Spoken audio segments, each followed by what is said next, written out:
¿Cómo nombramos los ángulos y los lados de un triángulo? Fíjense, en el primer triángulo yo tengo el triángulo ABC y marqué con color el ángulo A. Fíjense, el ángulo A está formado por los lados CA y AB y lo puedo nombrar de dos maneras, o diciendo simplemente que es el ángulo A, nombrándolo por el vértice, o si no decir que es el ángulo CAB y siempre poniendo el punto que corresponde al vértice en el medio.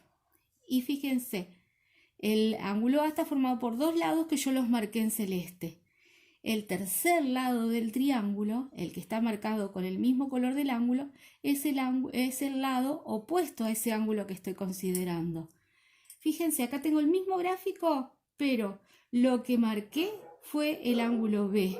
El lado opuesto al ángulo B es el lado B y lo llamo con B minúscula manuscrita, con B chiquita como le dicen ustedes.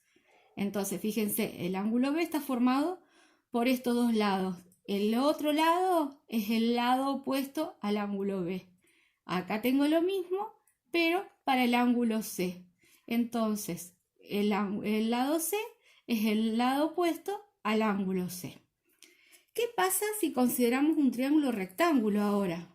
Entonces tengo el ángulo recto en A y los lados van a recibir nombres especiales cuando se trate de un triángulo rectángulo, perdón.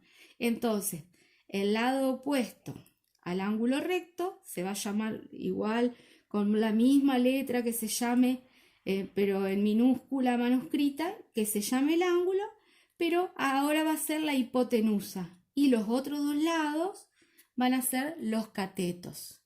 La hipotenusa siempre va a ser ese lado que está inclinado y siempre va a ser el mayor de los tres lados.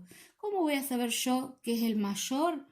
Porque a mayor ángulo se opone mayor lado.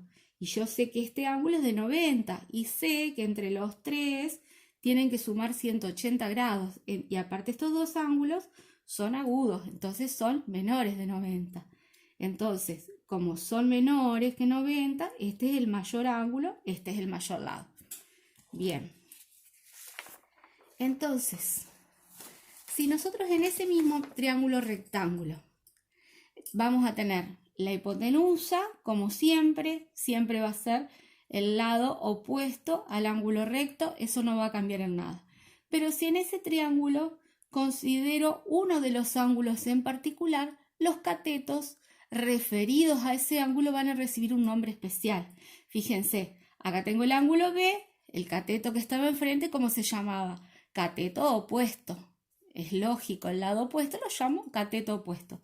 Y el otro lado, fíjense que es uno de los lados del ángulo, pero que no es la hipotenusa, se va a llamar cateto adyacente. Entonces, el que se llama igual que el ángulo con la B chiquita se va a llamar opuesto, cateto opuesto. Y el otro se va a llamar cateto adyacente.